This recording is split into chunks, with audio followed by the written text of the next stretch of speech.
Atenção, vai começar agora uma teleaula de tratamento de superfícies do curso profissionalizante. Este módulo tem um total de 10 aulas. Hoje você vai assistir a teleaula número 3.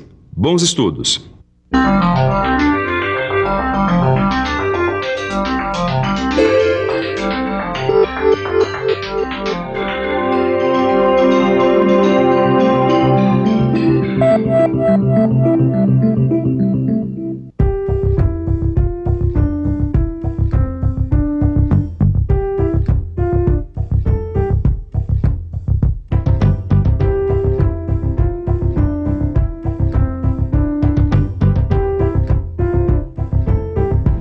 Ô tio, por favor, por que é que se pinta os objetos?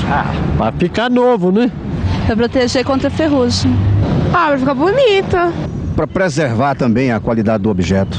A nossa teleaula de hoje vai aprofundar o nosso conhecimento sobre uma das principais formas de proteção das superfícies dos metais, a pintura. E aí, tudo pronto? Então vamos lá! Na teleaula, você vai conhecer as principais finalidades da pintura, as características da pintura industrial, um esquema geral de pintura de peças e os constituintes de uma tinta. Então prepare os olhos para ver a beleza das cores. A nossa teleaula sobre pintura está começando.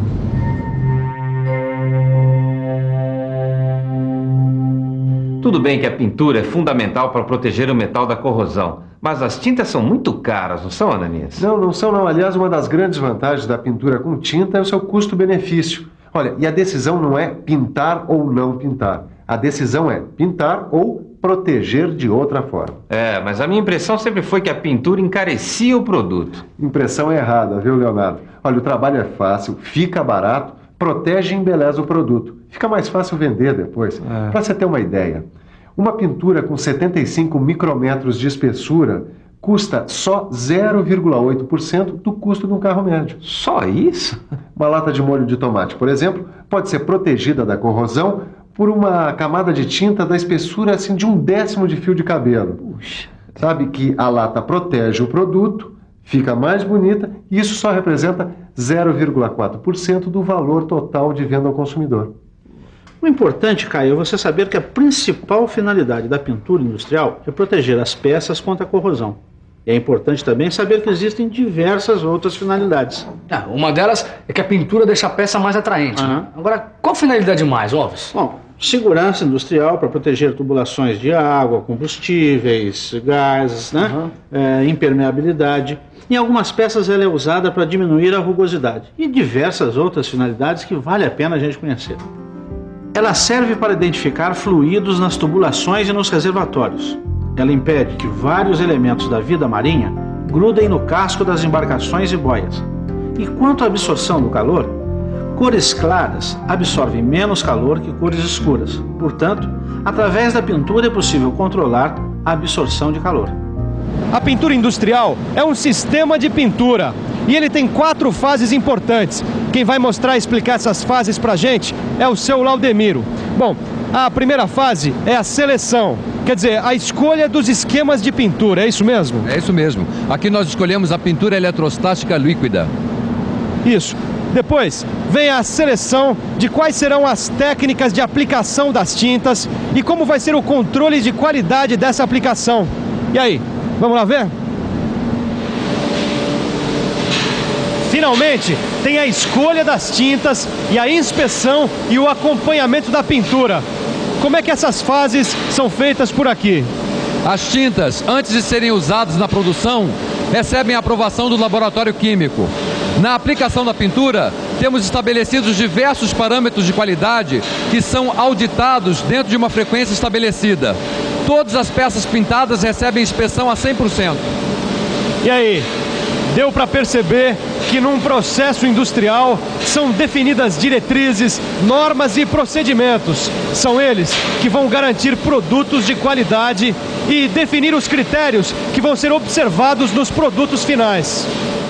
Ô Leonardo, vem até aqui. O Marquinhos pediu para eu pintar o portão da casa dele e eu estava te esperando para a gente fazer isso juntos. O esquema que eu vou usar aqui é importante você guardar porque é o esquema geral da pintura. Você vai lixar o portão primeiro, não vai? A primeira coisa a fazer é a inspeção e preparação da superfície. A gente vai dar uma olhada para ver se não tem óleo, graxa, poeira, umidade, óxidos de laminação, algum agente corrosivo. A superfície deve estar livre desses agentes e completamente limpa. Mas isso eu já fiz. Eu ia agora justamente aplicar o Zarcão, que a gente chama também de tinta de fundo, ou primer. A gente aplica as tintas de fundo em 1 ou 2 demãos porque elas contêm pigmentos com propriedades anticorrosivas, que são responsáveis pela proteção anticorrosiva. É só depois disso que a gente aplica a tinta de acabamento. Que vai dar a cor final. Isso, e vai também criar uma barreira entre o ambiente e a tinta de fundo. Por isso, quanto mais impermeáveis forem as tintas, melhor o resultado. Ah, ficou bonito, hein, Alves? Essas peças aqui foram pintadas por imersão. A pintura protege porque ela forma uma camada, uma película, que tem 2 características. A coesão, que é a união de todos os componentes da tinta formando a película, e a adesão à superfície, que é a fixação da película na superfície.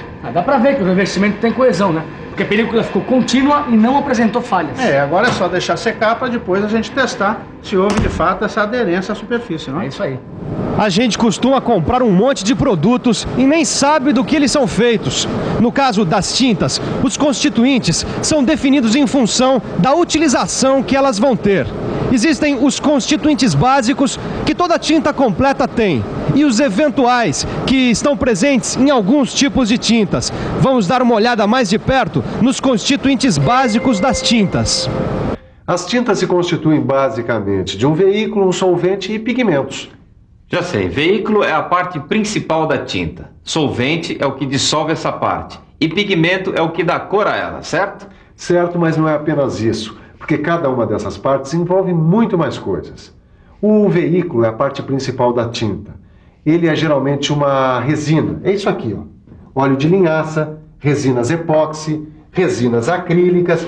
Existem muitos outros veículos. É ele que dá as propriedades da película, como maior ou menor dureza, maior ou menor resistência à umidade, a ácidos, bases, a mudanças climáticas, a água, a radiações ultravioletas do sol. Sei, solvente é isso aqui. Água raiz, nafta, álcool, é o que dissolve a resina da tinta, não é isso? O solvente dissolve a resina e possibilita a aplicação da tinta. O solvente normalmente evapora e aí a tinta aplicada seca, formando uma camada sólida, dura. Exemplos de veículos e solventes você encontra no seu livro de estudos. Dê uma boa olhada. Alves, ficou faltando a gente ver os pigmentos, né? Mas também ficou faltando a gente dizer mais algumas coisas. Quando um fabricante prepara as tintas, ele usa uma mistura de solventes. Isso para garantir uma adequada solvência da resina, um bom tempo de secagem da tinta, a formação de uma película perfeita e o menor custo possível. Agora sim a gente pode conhecer melhor o terceiro constituinte básico das tintas, os pigmentos. Ah, não falei?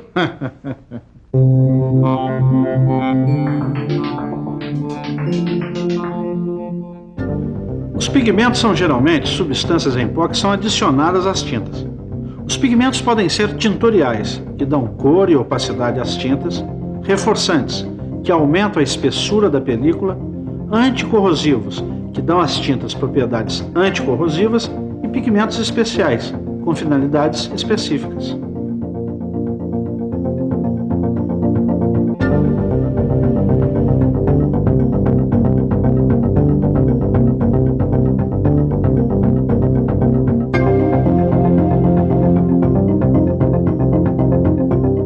Os pigmentos tintoriais são os que dão cor e opacidade às tintas. Esse aqui é o seu Ademir, o supervisor dessa indústria de tintas. Seu Ademir, quais são os pigmentos tintoriais mais importantes? Bom, este daqui é o dióxido de titânio. Ele é a matéria-prima básica na formulação de tintas. Se eu misturar ele ao veículo, a tinta vai ficando branca. Certo. E esse aqui? Esse daqui é o óxido de ferro. É um pigmento vermelho. Ele age também como protetor e reforçante. Ou seja, ele aumenta a espessura da tinta. Olha, esta peça aqui, ó, foi pintada com óxido de ferro. E os pigmentos metálicos? Bom, o alumínio é o responsável por esse aspecto metálico que a gente vê nas tintas de acabamento. Olha só como ficam as peças pintadas com alumínio. E olha, a pintura perolizada é obtida com pigmentos de carbonato de chumbo ou bismuto. Quer ver só? É este o acabamento que a gente vê em muitos automóveis. Outro tipo de pigmento são os pigmentos anticorrosivos, que são usados principalmente na formulação das tintas de fundo. Eu uso o Zarcão e eu acho que a maioria das pessoas nos seus serviços domésticos usa o Zarcão, porque esse realmente protege, viu? Ele realmente protege muito bem, mas também é muito tóxico porque é feito à base de chumbo. Existem já outras boas opções. O cromato de zinco pode durar menos, mas por ser mais barato ele compensa. Existe também o cromato básico de zinco. E uma das substâncias mais utilizadas em substituição ao Zarcão é o fosfato de zinco, que além de ser um excelente anticorrosivo, ele é menos tóxico. Pode ser. Mas no caso de uma superfície metálica estar imersa em substâncias químicas e produtos de petróleo, atmosferas altamente agressivas e temperaturas elevadas, usa-se o pó de zinco, que é um pigmento metálico protetor. Ele é usado em altas concentrações, de 75% a 95% em peso, nas denominadas tintas ricas em zinco. Deixa eu ver se eu entendi, Alves. Os pigmentos aumentam a espessura da película, dão cor e ajudam na proteção anticorrosiva. Ou seja, eles contribuem para melhorar o revestimento? É isso, Caio. Só que eles também têm algumas outras funções que também são importantes. Por exemplo? Bom, eles aumentam o rendimento e a viscosidade das tintas, né? Com eles é que a gente controla o brilho da pintura. E quando a gente aumenta o rendimento, diminui o custo do produto. E tem outra coisa. Os pigmentos podem ser de natureza orgânica ou inorgânica. Com licença, o senhor já teve algum problema com tintas? Tive. Um dia eu fui fazer uma pintura na minha casa lá, eu fiz uma mistura de tintas lá, deu tudo errado. Não secava, manchava, ficou péssimo. Eu fui dissolver a tinta para pintar a parede da minha casa e ficou difícil dissolver a tinta. Ocorreu infiltramento na hora de você descascar ela, na hora que você passa, dá umas 2, 3 semanas, então logo em seguida vem a rachadura. Preparar as tintas pode não ser uma coisa fácil. Tirando a inabilidade, o uso do solvente errado e outras falhas na preparação, alguns problemas que antes aconteciam da natureza da própria tinta, hoje são solucionados com a adição de algumas substâncias para obter certas características específicas das tintas, os aditivos. Vamos dar uma boa olhada neles. Existem também os aditivos plastificantes, Leonardo. As tintas alquídicas ou fenólicas, elas formam uma película muito dura e quebradiça. Então, adicionam-se na sua formulação óleos não secantes. Resultado, a película fica mais flexível. E se colocam esses aditivos para a tinta secar mais rápido, não é? São os aditivos secantes. Eles oxidam os óleos das tintas e aceleram a sua secagem. Eles são mais usados nas tintas a óleo. E tem muitos outros tipos de aditivos? Existem mais tipos de aditivos e o seu Ademir aqui vai mostrar pra gente quais são. Seu Ademir, vamos começar com os aditivos chamados de antipele. Bom, eles são adicionados para se evitar que se forme uma pele sobre a superfície da tinta durante o tempo em que ela fica armazenada na lata. São chamados também de oxidantes. Certo, e os tensoativos ou antissedimentantes? Bom, eles mantêm os pigmentos da forma líquida. Assim, eles não se acumulam no fundo da lata. E se ocorrer uma pequena sedimentação, eles evitam que ela fique dura e compacta. É isso aí. Existem também os aditivos espessantes, que dão a consistência adequada para que a tinta seja aplicada em superfícies verticais como paredes, por exemplo. Tem os agentes de alastramento, que melhoram o espalhamento da tinta e evitam aquelas marcas que são deixadas pelos pelos do pincel. E tem os aglutinantes, que juntam as partículas de pigmento de baixo peso, permitindo que elas se misturem ao líquido. E agora, Caio? Tá faltando mais alguma coisa? Tá faltando dar uma boa olhada em tudo que a gente aprendeu hoje, né? Tá na hora da revisão. E atenção, se liga aí que é hora da revisão. Na teleaula de hoje, você conheceu as várias finalidades da pintura e conheceu as 4 principais fases da pintura industrial.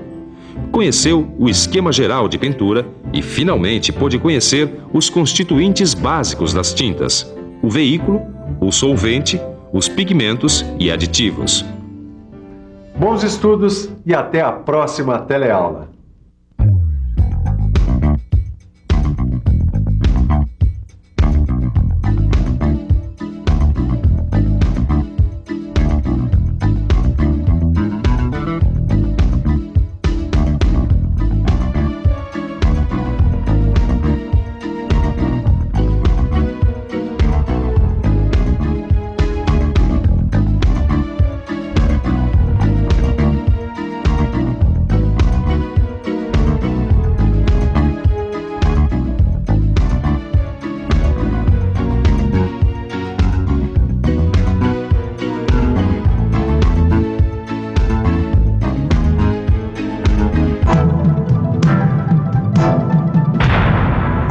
Telecurso 2000, um programa de educação do Sistema Fiesp e da Fundação Roberto Marinho.